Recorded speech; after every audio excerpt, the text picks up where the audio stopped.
El desplazamiento forzado es una problemática en nuestro país que afecta a gran porcentaje de nuestra población. A continuación realizaremos dos intervenciones,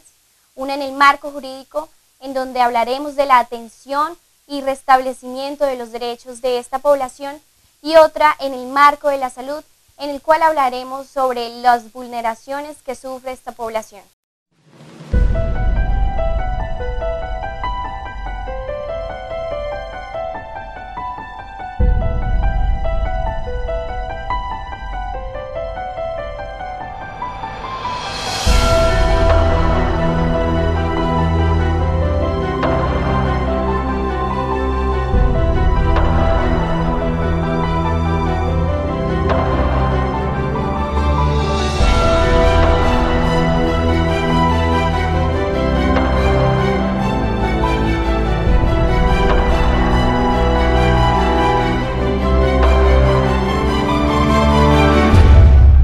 Algunas cosas se hacen tan nuestras que las olvidamos.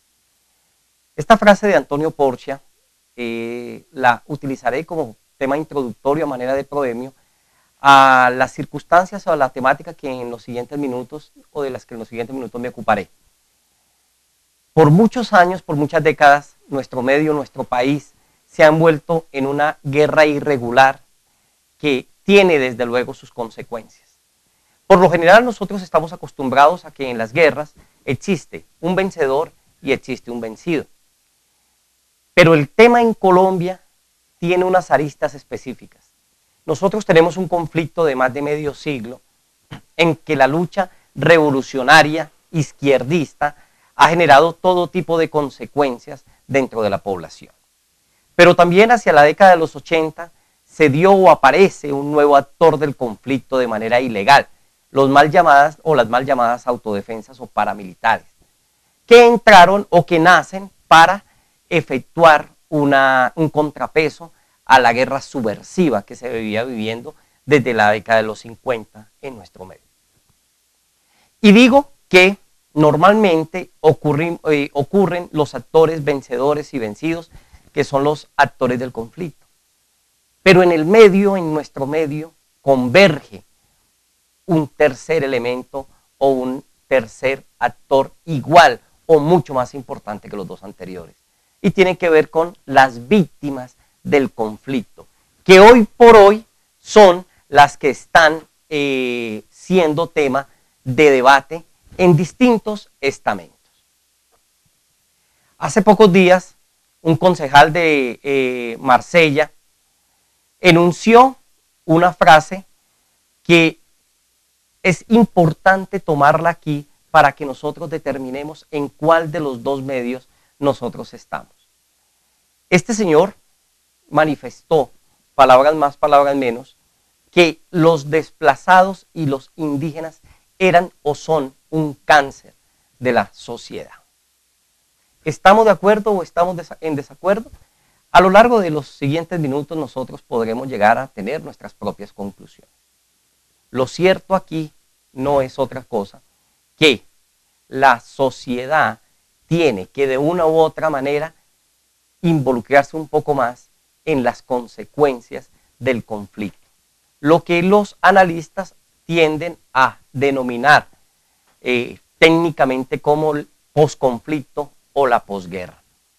No olvidemos, Colombia está en un conflicto armado o en una guerra interna, como querramos denominarla, pero este conflicto o esta guerra interna necesariamente ha provocado unas víctimas que tienen que ser atendidas.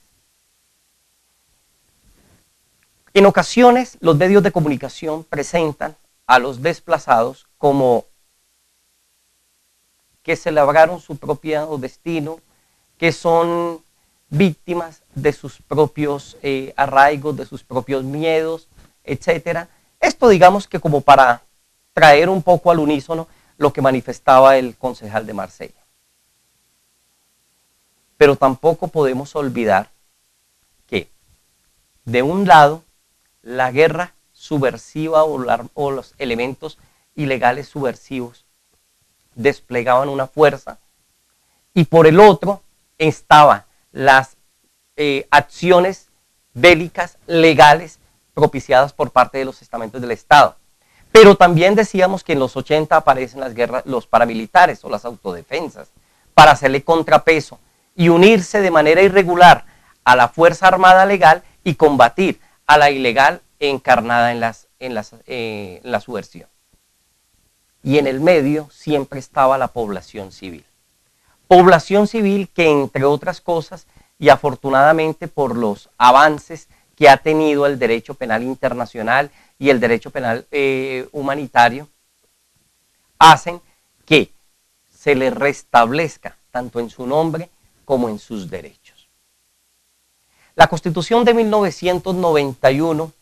encarna un aspecto supremamente importante para la base jurídica o para el marco jurídico de lo que es la atención o la protección de las víctimas cuyos derechos son conculcados o vulnerados. El artículo primero y segundo de la Constitución establecen como fines primordiales del Estado la atención a las personas, la atención a la sociedad civil desde todos los estamentos del Estado. No olvidemos que Colombia fue, en la Constitución de 1991, encarnado como un Estado social de derecho, cuya característica fundamental es la preeminencia de los derechos fundamentales o el respeto de los derechos fundamentales por parte del Estado y por parte de todas las autoridades del Estado en favor o a favor de las personas, de los ciudadanos comunes y corrientes, dentro de los cuales obviamente tenemos nosotros a las víctimas del conflicto, del posconflicto, que nosotros denominaremos víctimas o desplazados. En los últimos años se ha generado muchísimo, se ha debatido muchísimo este tema, ha sido motivo de enormes columnas, documentales, etcétera, por parte de los medios de comunicación. Pero no es un tema nuevo. La ley 387 de 1997 se encargó de desarrollar todo el aparato o todo el marco jurídico de protección y restablecimiento de los derechos por parte del gobierno nacional a las personas desplazadas. En el artículo primero de la norma en comento, esta determina que es desplazada toda aquella persona, o se entiende por desplazada toda aquella persona que tiene que abandonar o desarraigarse de su lugar de domicilio o de residencia como consecuencia de estar incursa o en medio de un conflicto armado, que obviamente ella no lo provocó, sino que es consecuente víctima de dicho conflicto. Los principios que encarna el artículo segundo de la norma en comento determinan que el Estado debe propiciar por el restablecimiento y por la atención de estas personas que han sido desplazadas. Y más adelante, lo que tiene que ver con el artículo tercero y el artículo 15 de esta norma, impone la obligatoriedad al gobierno nacional para que preste la atención básica necesaria para los desplazados. Asistencia médica, de educación, vivienda, etcétera, etcétera. Todos aquellos derechos mínimos que cualquier ciudadano dentro de un Estado social de derecho tiene, obviamente se extiende y con mayor razón para las personas víctimas de desplazamiento forzado, como quiera que estamos ante una sociedad o ante unas personas con especial vulneración o en estado de vulnerabilidad o de vulneración en sus derechos. Con la llegada al gobierno del doctor Juan Manuel Santos y la puesta en marcha de lo que nosotros comúnmente conocimos como la Unidad Nacional, se forjó desde el aparato legislativo la expedición de una norma sumamente interesante como es la Ley 1448 del año 2011. Esta Ley 1448 es aquella que nosotros conocemos como la Ley de Víctimas y restitución de tierras. ¿Por qué razón? Existen millones de hectáreas en el territorio nacional que tuvieron que ser abandonadas porque les tocó a las víctimas o porque simplemente los actores armados llegaron a ejercer unos principios coercitivos contra estas personas y estas personas tuvieron que desarraigarse e irse a polular o a poblar las grandes ciudades en Colombia. Desde el Estado, a través del aparato legislativo, se está promoviendo que esas personas que tuvieron que ser desarraigadas de manera irregular vuelvan a estos terrenos o a esas tierras de las cuales tuvieron que desplazarse para que puedan volver a ser elementos útiles y productivos dentro de la sociedad. Desafortunadamente, la puesta en marcha de esta norma ha tenido muchísimas consecuencias y muchísimos tropiezos. Obviamente, existen intereses políticos que no están de acuerdo.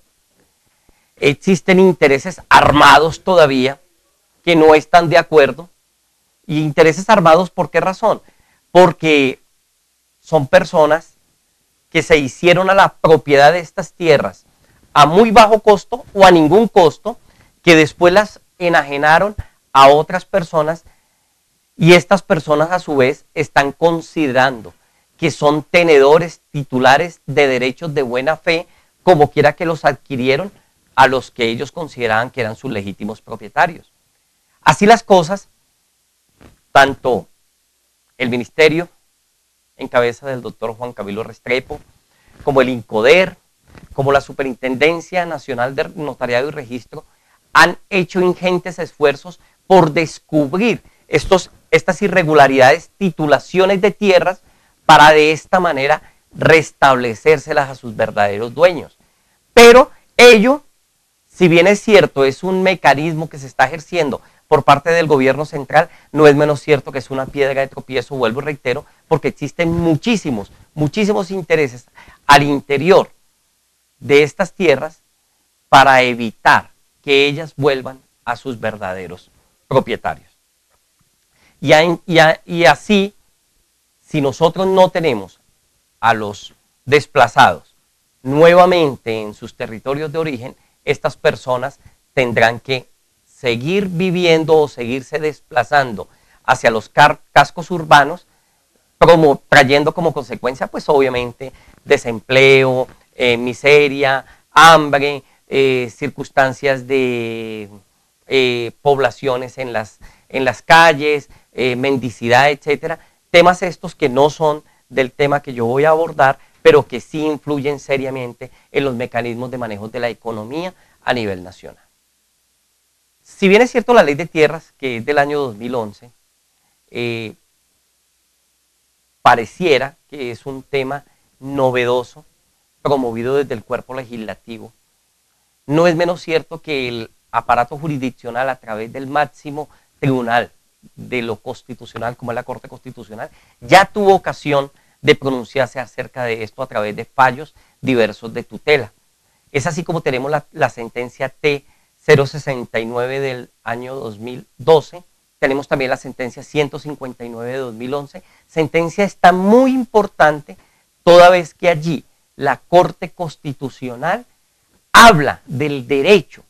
que tienen los desplazados a recibir una restitución de sus tierras. Y finalmente, como último ejemplo de este acápite, tenemos el auto 116 del año 2012, con ponencia del honorable magistrado Luis Ernesto Vargas Silva. Este auto es supremamente importante porque nos sirve a nosotros para concluir un aspecto de índole jurídico supremamente interesante. En el auto, el magistrado Vargas Silva manifiesta, abro comillas, en algunas ocasiones se requiere más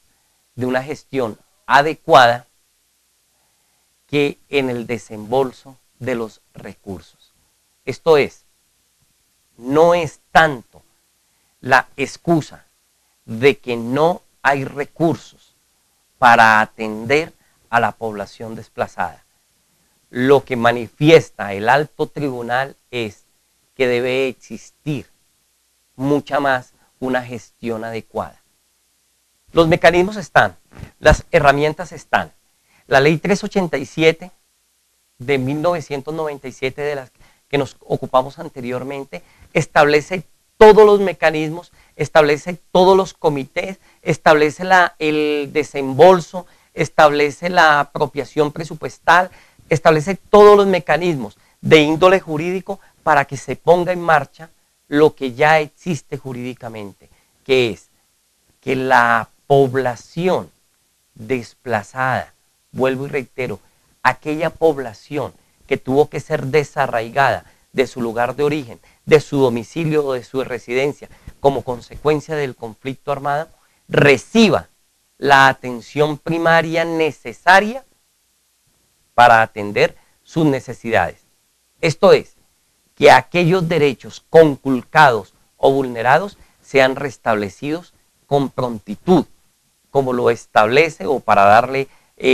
paso a lo establecido por la Constitución Política de 1991.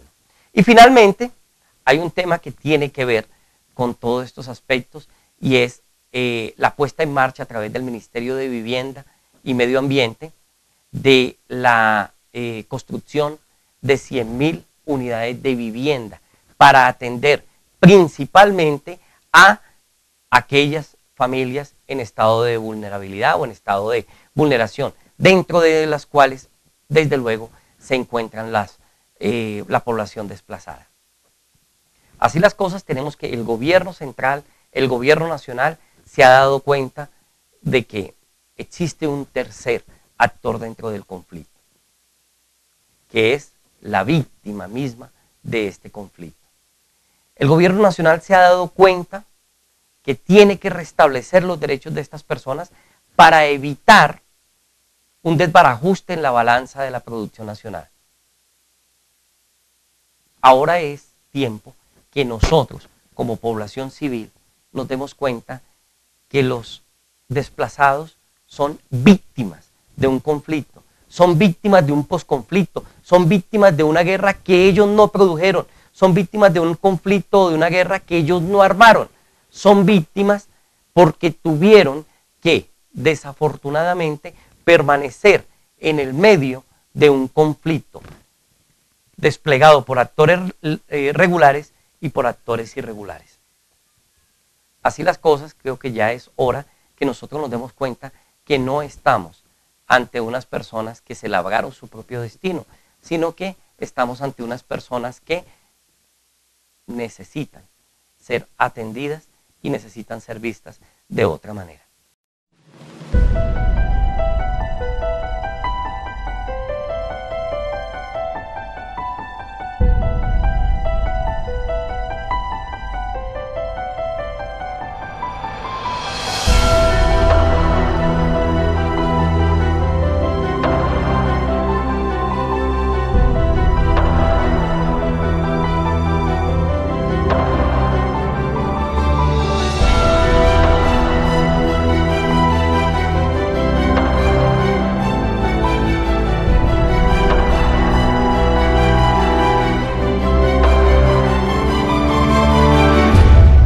Las cifras en Colombia nos hablan que más o menos el 55% de la población desplazada por la violencia corresponde a menores de 18 años. Es así como más o menos 4 millones de personas han sido víctimas del desplazamiento forzado en los últimos 20 años. Obviamente los servicios de salud también tenemos que ver enfrentados a solucionar problemáticas con respecto a la atención de este tipo de personas que obviamente tienen repercusiones físicas, pero también psicológicas para las víctimas del conflicto armado. En Colombia y específicamente en las grandes urbes como Bogotá, pues las personas desplazadas buscan el lugar para poder solucionar los problemas y poder mejorar el sustento para los padres y para su familia. Es así como se han creado albergues en las grandes ciudades y allí pues se ven enfrentados a sufrir y ya han sido víctimas del otro fenómeno social que es el hacinamiento, que es difícil definirlo en cuanto a número de personas, pero podríamos decir que hacinamiento corresponde a dos variables, que son número de personas y espacio donde puedan convivir ellos. Hay albergues destinados para tal fin, pero también las personas que no llegan a estos lugares, llegan donde sus familias, en los barrios marginales de la ciudad. En Bogotá específicamente tenemos el caso de la localidad 19, que es la localidad de Ciudad Bolívar,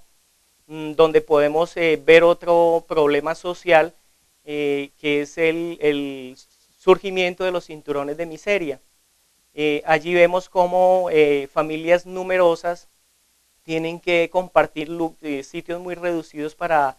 vivir, incluido pues el lugar donde cocinan, el sanitario, y esto pues lleva a otros problemas como son la deserción escolar, porque si hay un número muy grande de hijos, se ve el fenómeno de que los más grandes tienen que empezar a cuidar a los de menor edad, y de esa manera pues mientras los padres buscan el sustento para su familia, entonces los hijos mayores se ven enfrentados a solucionar problemas de personas grandes. Otro tipo de problemas que tenemos que enfrentar en los servicios de salud en estos fenómenos de hacinamiento son los casos de violencia intrafamiliar, que aumentan considerablemente a mayor número de personas que conviven en un lugar. También el caso de abuso sexual, especialmente en menores de edad, por parte no solamente de personas ajenas al núcleo familiar, sino casos también de incesto, relaciones entre padres y hermanos, a causa de que tienen que dormir muchas veces en la misma cama un número importante de personas. Surgen también casos múltiples de enfermedades infecciosas, como es sabido por la comunidad, especialmente de tipo respiratorio, porque una persona que es víctima de una de estas enfermedades es muy fácilmente transmisible, porque se transmiten a través de la tos, de los estornudos. El simple hecho de poder respirar y de expulsar saliva cerca de una persona puede llevar a que aumenten el caso del contagio de estas enfermedades. Casos que nosotros creíamos que ya estábamos a punto de eliminar, como casos de tuberculosis en las ciudades, han venido nuevamente resurgiendo a causa de este fenómeno de hacinamiento. Enfermedades de tipo gastrointestinal, que las más frecuentes son las diarreas, que pueden ser por agentes virales, bacterianos, por hongos, por parásitos. También se ven en aumento porque tienen que compartir utensilios contaminados, casos de enfermedades virales, específicamente como la hepatitis A, se pueden multiplicar a causa de estar en personas en mucho contacto con objetos contaminados por una persona previamente infectada. Y el otro grupo de enfermedades que aumentan en estos casos de hacinamiento son las enfermedades eruptivas. Estamos hablando de las infecciones de la piel específicamente, obviamente por el uso de aguas maltratadas, de la poca higiene. Si tenemos en cuenta que entre más personas vivan en un sitio y compartan, por ejemplo, un solo baño, pues el tiempo del baño va a ser más reducido, o a veces no tienen el tiempo necesario para ducharse, para hacer cosas personales, como cosas tan simples como el lavado de manos, que prevendría de una manera importante el contagio de estas enfermedades. Y para finalizar, hay una parte muy importante que nosotros, pues como profesionales de la salud, respetamos la cultura de las personas, especialmente de los pueblos indígenas, pero nos hemos visto también enfrentados a que estas personas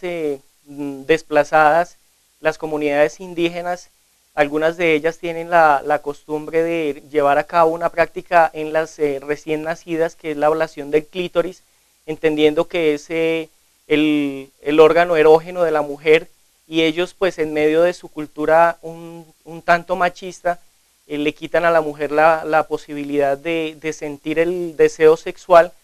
y ven solamente este privilegio hacia el hombre, y a la mujer solamente la ven como para que pueda llevar a cabo la concepción de los niños. Entonces esta práctica de la ablación de clítoris lleva consigo el riesgo inminente para la menor de que sufra infecciones a ese nivel, que desafortunadamente los niños, los recién nacidos, son muy vulnerables a este tipo de infecciones y fácilmente se hacen sistémicas, es decir, afecta a todo el organismo y por ende puede llevar a causar la muerte.